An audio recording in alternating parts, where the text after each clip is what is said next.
When she called me poor, she didn't just insult my wallet. She insulted the years I spent holding this family together. That sentence has replayed in my mind 100 times. It was a quiet Sunday evening, one of those soft golden ones where the air smells like sun-warmed grass and old memories. I had set the table myself, laid out the good china, and cooked my son's favorite dish, chicken stew with thyme and potatoes, the way his father used to love it. It had been months since Daniel and his wife Amber had visited. They were always too busy, always tired from work. I understood. Life moves fast when you're young. But still, I miss them. When the doorbell rang, I smoothed my apron and smiled, my heart fluttering like it used to when Daniel was a boy. He hugged me first, that warm, gentle kind of hug that made the years melt away. But behind him, Amber lingered at the doorway, her designer purse clutched close, her eyes darting around my little living room like she was inspecting it for dust. "It's cozy," she said, drawing the word out, as if cozy were just another way of saying small. I just smiled. "I'm glad you came." We sat at the table. Daniel filled his plate without hesitation, but Amber barely touched her food. She scrolled through her phone between bites, her nails long and perfectly manicured, her perfume filling the space like she was marking territory. At one point, she looked up and said, "So, Mom, Daniel told me you used to work at a school." "Yes," I said softly, 30 years as a teacher. "I retired when—" "Oh, wow," she interrupted, forcing a laugh. "That must have been nice." I can't imagine living on a teacher's salary. I'd probably have anxiety every time I opened my bank app. Daniel froze mid-bite. My fork slipped from my hand and hit the plate with a soft clatter. Amber smiled, oblivious or pretending to be. I tried to brush it off. "It wasn't much, but I managed just fine." She hummed. "Still, it must be hard, you know? Maintaining this place. You don't even have central air, right?" Her tone wasn't curious. It was surgical, like she wanted to carve out whatever dignity I had left. Daniel shot her a look. "Amber, what? I'm just saying it's sweet that she's comfortable with less. Some people don't need much to be happy." I could feel my cheeks burning. I wanted to tell her about the house I'd bought with my husband before she was even born, about the land he left me, about the investments I'd made quietly, carefully, the ones that grew while I spent my life clipping coupons and wearing the same coat for 10 winters straight. But instead, I just smiled and said, "Happiness isn't measured in square footage, dear." Amber laughed, a sharp, careless sound. "Of course. But still, it's nice that Daniel's doing well. I guess he won't ever have to worry about, ending up like this." Ending up like this. She said it so casually, but her words sank into me like glass. Daniel's face went pale. "Amber, that's enough." She looked at him, feigning innocence. "What? I'm just being honest. You can't tell me you don't want to get your mom into a better place someday." That was when I finally stood up. "Would anyone like more tea?" I asked, keeping my voice steady. Neither of them answered. I walked to the kitchen, the sound of my slippers soft against the tile. I stared out the window at the fading sunset, breathing slowly. I had promised myself long ago never to stoop low, not even when others tried to drag me there. But that night, something changed in me. I realized that kindness only matters when it's respected, and I had been far too patient with a woman who mistook humility for weakness. When they left that evening, Amber hugged me with one arm, her perfume still thick in the air. "You should visit us sometime," she said. "Maybe we could take you to a real restaurant for once." Her words stung, but they also sparked something inside me, because what Amber didn't know Was that the real restaurant she bragged about dining in every weekend? I owned the building it was in. And in that moment, I decided something. I wasn't going to shout. I wasn't going to argue. I was going to teach her. Not with anger, but with truth. The same way I used to teach my students that arrogance is just ignorance in a prettier dress. That night, I walked to my study, a quiet little room filled with old papers and wooden shelves. I opened a drawer and pulled out a small brass key. It was cold against my palm. The key to the house my husband built before Daniel was even born, a property just outside town. The one we had kept under my name, never listed publicly. I hadn't stepped foot there in years. It was time. I didn't sleep much that night. The house was too quiet, the silence too heavy. I lay there replaying Amber's words over and over again. Every smirk, every glance, every carefully disguised insult. When I was a teacher, I used to tell my students, the way someone treats you says more about them than it does about you. But sitting there in that darkness, I realized something new. Sometimes you have to show people who you are, not just tell them, because some folks don't believe in respect until it comes wrapped in luxury.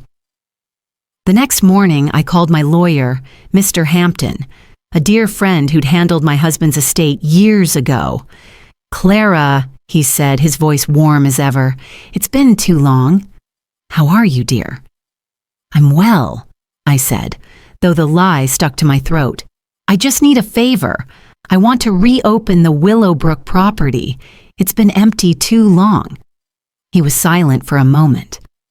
"That's a big house, Clara. Planning to move back in?" "Maybe," I said softly. "Or maybe I'm planning to remind someone what real value looks like." He chuckled, sensing there was more behind my tone. "All right, then. I'll have the caretakers clean it up. You just tell me when you'd like to visit." 3 days later, I drove out to Willowbrook, the house that had once been my whole world. The long driveway curved through tall oaks, their leaves whispering secrets overhead. When the house came into view, my breath caught in my chest. The white shutters were still in place, the front porch a little dusty, but it stood proud, timeless, just like I remembered. Inside, it smelled faintly of cedar and memories. My husband, Michael, had built it himself. Every beam, every nail, his hands had touched them all. I ran my fingers along the staircase banister, remembering how Daniel used to slide down it in his pajamas, laughing so hard he'd nearly fall. A soft ache filled my chest. How far we'd all drifted from the warmth that used to live here. I spent the day airing out rooms, opening curtains and humming to myself. The caretaker had kept everything immaculate, but I wanted it to feel alive again. By evening, the sunlight spilled golden across the kitchen counters, and I knew exactly what I wanted to do next. That weekend, I called Daniel. "Hi, sweetheart," I said. "Are you two free next Saturday? I'd love to have you over for dinner." He hesitated. "Here? At your place?" I smiled to myself. "Not here, dear. Somewhere a little different. I have a surprise." He laughed. "You? Planning surprises? That's new." "Well," I said, "let's just say it's time I shared something special." He promised they'd come, and I spent the week preparing, polishing the silver, setting the dining table at Willowbrook with the good china I'd kept boxed away. I even called a local caterer, not because I couldn't cook, but because I wanted everything perfect. Quiet elegance, no showing off, just enough to let truth speak for itself. Saturday came. I wore a simple blue dress. The one Michael always said brought out my eyes. My hair was pinned neatly, my hands steady. I arrived early to make sure the staff had everything in place. The roast, the flowers, the music. By the time Daniel's car pulled into the driveway, the golden hour light was turning everything into honey. From the window, I saw Amber step out first, her heels clicking against the stone path, her sunglasses perched high, her lips painted in that expensive kind of confidence. Daniel followed, looking around curiously. She glanced at the house, then at me, standing by the door, and her eyes widened. "This is your house?" she said, disbelief dripping from her voice. I smiled gently. "Yes, dear." "Welcome to Willowbrook." Amber laughed nervously. "You mean you work here?" "No," I said, tilting my head slightly. "I own it." The silence that followed was deliciously awkward. Even Daniel blinked a few times, as if trying to process what he'd just heard. Amber forced a polite smile. "Oh, I see. You own it." "Yes," I said softly. "My husband built it with his own 2 hands. We kept it private after he passed. I come here when I need quiet." Amber's lips pressed together. "That's nice." I gestured toward the door. "Please come in."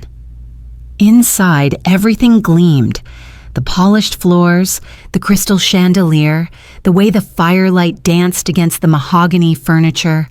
Amber's gaze darted around the room, her fingers brushing the velvet curtains, her expression shifting from superiority to something else, something closer to discomfort. I led them to the dining room.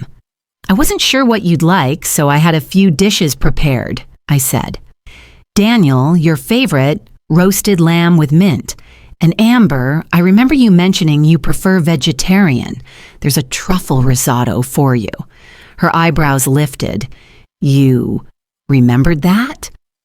"I make it a habit to remember the people my son loves." That silenced her for a moment. Dinner began quietly.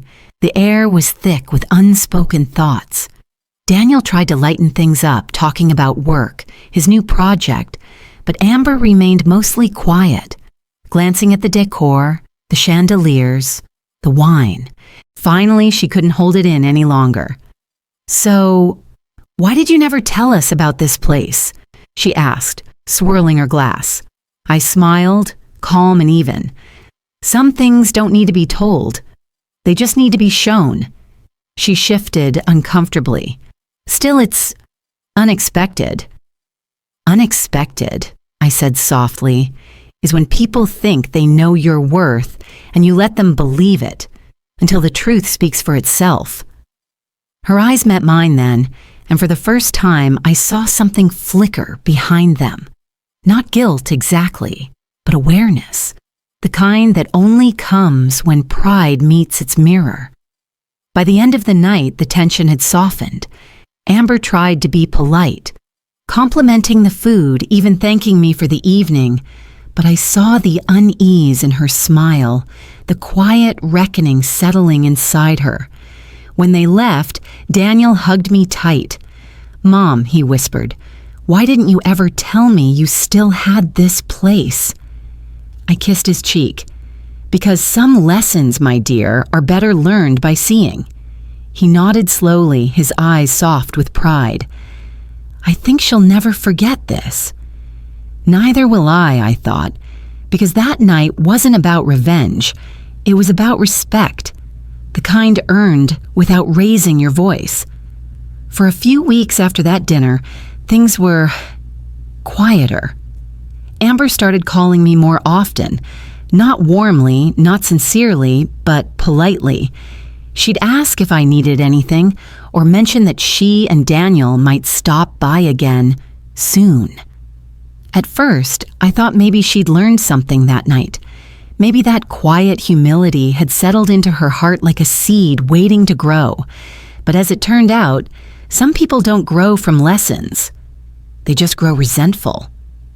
One Thursday morning, while I was tending to my small garden, Daniel dropped by unexpectedly. He looked uneasy. "Mom," he said, scratching the back of his neck, "Amber's been acting strange since that dinner. Did something happen that I don't know about?" I smiled faintly.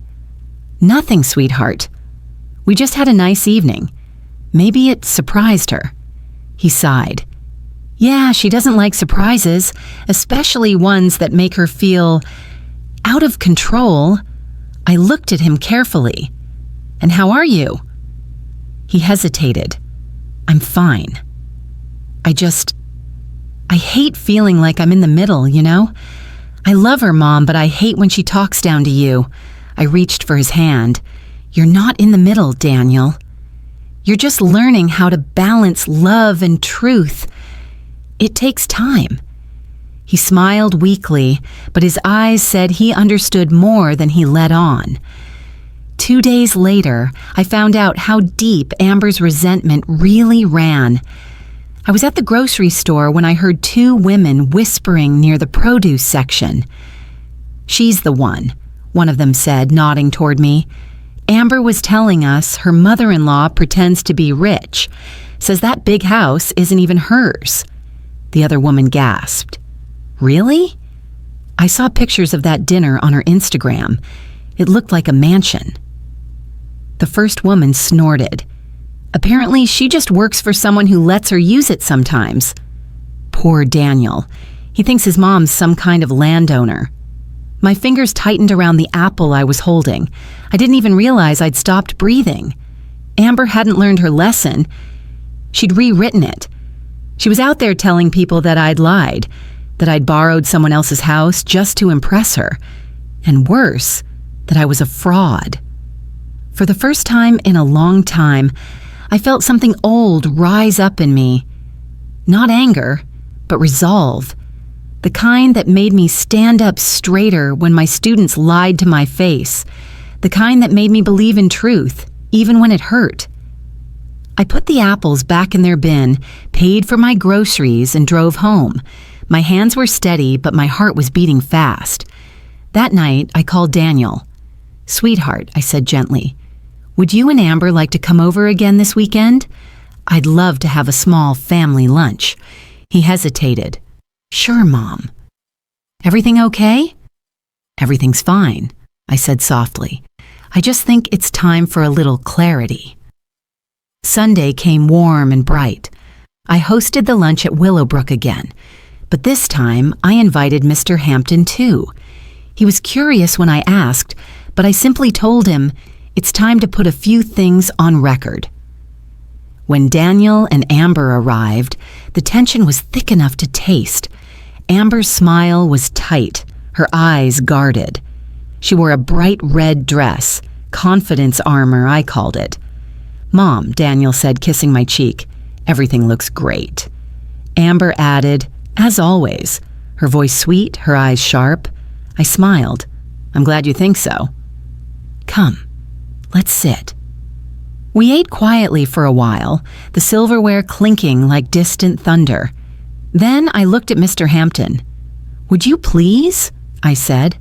He nodded, pulling a few papers from his briefcase. As requested, Mrs. Hale, this is the property, deed, and ownership record for Willowbrook Estate, including the trust in her name, dated back 23 years. Amber froze. He continued. Additionally, these are the lease agreements for several commercial buildings downtown, also owned by Mrs. Hale. Everything is properly registered and in good standing. The silence that followed could have cut glass. I looked at Amber calmly. You told people I borrowed this house. That I was pretending. Her eyes darted toward Daniel. I didn't. I raised a hand gently. Amber, dear, you don't need to lie. The truth doesn't need your permission. Daniel's jaw tightened. You told people that, Amber? Why? She opened her mouth, then closed it again. Her face flushed. Because you all made me feel small that night. You humiliated me. I blinked slowly. By showing you my home? No. By hiding it before. By acting so humble when you weren't. You made me look foolish. Her voice cracked at the end, a mix of rage and wounded pride. I leaned forward. Amber, people don't make you look foolish. Pride does that all by itself. Daniel rubbed his temples. Amber, Mom's never bragged about anything. You insulted her, and she still treated you with grace. Amber's eyes filled with tears, but not the kind born of guilt. the kind that came when her control slipped away. "You all think I'm some kind of villain," she said bitterly, "but maybe I'm just the only one who's honest." I stood, calm as the day I'd first walked into a classroom. "Honesty," I said softly, "isn't cruelty dressed in truth. It's kindness wrapped in courage." She left in tears that day. Daniel stayed behind, sitting quietly at the dining table while I poured him tea. "I'm sorry, Mom," he said finally. "I didn't know she was saying those things." I swear I smiled gently. "I know you didn't. But maybe it's time you saw her for who she is and decide what kind of life you want to build from here." He nodded slowly, his eyes full of thought. "I will." As he left, I stood by the window, watching the car disappear down the long, curved road. My heart was heavy, not with anger, but with something sadder. Pity. Because the truth is, people like Amber don't hate you for what you have. They hate you for what you are. And no amount of money or status can buy that kind of grace. 2 weeks passed after that Sunday lunch, and the air in our family grew colder. Daniel still called me every few days, his voice tired but polite. And Amber? She went silent. That silence told me more than words ever could. It wasn't the silence of remorse. It was the silence of plotting. Then one morning, while I was trimming the roses outside Willowbrook, my neighbor, Mrs. Carter, walked up to the gate. She looked hesitant, the kind of look people wear when they carry news they wish they didn't have. "Evelyn," she said softly, "I thought you should see this." She handed me her phone. The screen showed a Facebook post. It was from Amber, a picture of me, sitting at that dining table from our family lunch, taken secretly. And beneath it, her caption read, "Funny how some people pretend to be wealthy saints while hiding how they really got their money." Some lessons in humility go both ways. There were already dozens of comments, gossip, speculation, even mockery. I stared at the photo for a long time, my breath steady but shallow. It wasn't just an attack on me. It was an attack on my integrity, my history. I handed the phone back to Mrs. Carter, smiled faintly, and said, "Thank you, dear." That's enough. When she left, I went inside and sat down in the quiet of my sunroom. The late morning light painted everything in soft gold, and for a moment I closed my eyes. It would have been easy to feel anger, but what I felt instead was sadness. Sadness for the way pride poisons the soul. Quietly, completely. Later that afternoon, Daniel came by. I could tell by his face that he'd seen the post too. "Mom," he began, voice low, "I'm so sorry. I don't know what's gotten into her. I tried to talk to her. She says you've been manipulating me." I exhaled slowly. "And do you believe that?" He shook his head. "No, but I think she's spiraling. She can't stand that she was wrong." I looked at my son, my grown boy, whose kindness had always been his strength and his weakness. "She's afraid," I said gently, "afraid that what she built her worth on, appearances, is crumbling. And when people like that lose their illusion, they lash out at whoever held the mirror." He ran a hand through his hair. "What should I do?" "Nothing," I said quietly. "Truth doesn't need to be defended. It just needs to be seen." He nodded, though his eyes were full of conflict. But fate has its own way of revealing truth. A few days later, Amber's post was shared beyond her little circle, and someone, perhaps a curious follower, decided to look into me. They found the public records of Willowbrook, the trust, my years as a teacher, and even the scholarship fund I'd established for underprivileged girls. Within hours, the comments turned. "Wait, isn't this woman the one who donates every year to the community school? Looks like she's actually legit. Maybe someone's just jealous." Yikes, posting this about your own MIL? Not cool. By evening, Amber had deleted the post, but the damage, this time, wasn't mine. It was hers. The next morning, Daniel showed up again, alone. His eyes were red, his voice low. She left, he said quietly, packed a bag and went to her mother's. Said she needed space from the toxicity. I reached out and took his hand. And how do you feel? He hesitated. Honestly? Relieved, but guilty for feeling that way. Don't, I said softly. Sometimes peace feels like guilt when you've been walking on eggshells for too long. He let out a long breath. Mom, how do you stay so calm through all of this? I smiled just barely. Because, my son, I learned long ago that the loudest storms are often inside people. And if you fight everyone, you'll forget how to live in the sunlight. He stayed with me that night. We sat on the porch, drinking tea while the crickets sang in the garden. The peace between us was simple, pure, the kind that needed no apology. Weeks passed and the gossip around town faded. Amber never came back, not truly. She visited Daniel once or twice to collect her things, but the love that once glued them together had cracked. Not loudly, but cleanly. Daniel focused on his work, and slowly laughter returned to his voice when he called me. I never spoke ill of Amber, not once. Some lessons don't need words. Life delivers them anyway. One rainy afternoon, about 3 months later, I got a knock at my door. When I opened it, there she was. Amber. Her hair was unkempt, her eyes tired, and her once perfect nails were chipped. She looked nothing like the woman who once called me poor with disdain in her voice. "Can I come in?" she asked, barely above a whisper. I nodded and stepped aside. She stood in the entryway for a moment, taking in the familiar scent of lavender and old wood. Then she turned to me.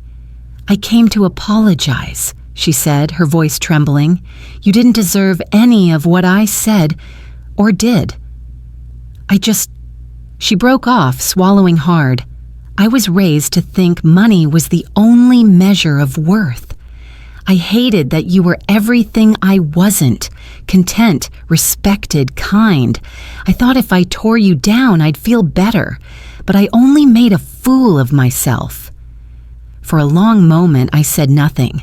The rain pattered softly on the roof, and in that silence, the weight of everything between us seemed to ease. Finally, I said, "Amber, humility isn't something we're born with. It's something we earn, one mistake at a time." Her eyes filled with tears. "I don't expect forgiveness." I smiled faintly. "That's the first honest thing you've said to me. And for that, you already have it." She blinked, stunned. I poured her a cup of tea and handed it to her. For the first time since I'd known her, she took it with both hands. Not like a queen expecting service, but like a woman trying to find her footing again. That day didn't erase the past, but it softened the edges. Amber and I would never be close. But from that moment on, she greeted me with quiet respect, not forced politeness. Daniel eventually found his own peace, too. He didn't rebuild his marriage, but he rebuilt himself, steadier, wiser. And me, I learned that sometimes the best way to win a war is simply to live your truth until lies fall apart on their own. When the seasons changed, Willowbrook once again bloomed with white lilies, my husband's favorite. I found myself sitting on the same porch where everything had started. The tea, the whispers, the moment my daughter-in-law called me poor. Only now, the silence didn't ache. It felt peaceful. Sometimes I think about that day and wonder, what would have happened if I'd snapped back? If I'd shouted or thrown her words right back at her? Maybe it would have felt satisfying for a second, but it would have taken away the one thing that gave me strength, grace. Because grace is what kept me standing when pride tried to knock me down. There's something about time. It reveals people's true hearts. Amber thought money defined worth. But money, I've learned, only amplifies what's already inside you. If your heart is kind, wealth becomes a tool for good. If your heart is cold, it becomes a weapon. And though it took pain to prove that lesson, I wouldn't change it. Because now Daniel sees the truth for himself, not because I told him, but because he lived it. I still remember the last time Amber came by, months later, just before Christmas. She stood in my doorway with a small gift bag in her hands, her voice soft. "It's just some cookies," she said shyly. "I baked them myself." I smiled, thanked her, and took them. When she turned to leave, she hesitated, then said, "You were right. About everything." I didn't answer. I didn't need to, because sometimes silence is the answer. That night, I placed one of her cookies beside my husband's photo on the mantel. I whispered, "You'd have been proud, Harold." Not of what I owned, but of what I learned. The old house creaked softly, like it was agreeing, and in that stillness I realized something. The wealth I wanted to protect was never the money. It was the peace that money couldn't buy. So if you're listening to this, maybe you've been called poor, unworthy, or small by someone who doesn't see your value. Remember this: your worth doesn't come from what's in your wallet. It comes from what's in your heart and how you carry yourself when others try to tear you down. Let them talk. Let them laugh. Because one day, the truth will speak louder than any insult ever could. And when that day comes, may you be like me, sitting on your porch, holding your cup of tea, smiling at the peace you didn't need to buy. Would you have done what I did? Stayed silent and let time teach the lesson? Tell me in the comments, my dear. And if this story touched your heart, don't forget to subscribe, because sometimes the quietest lives hold the loudest truths.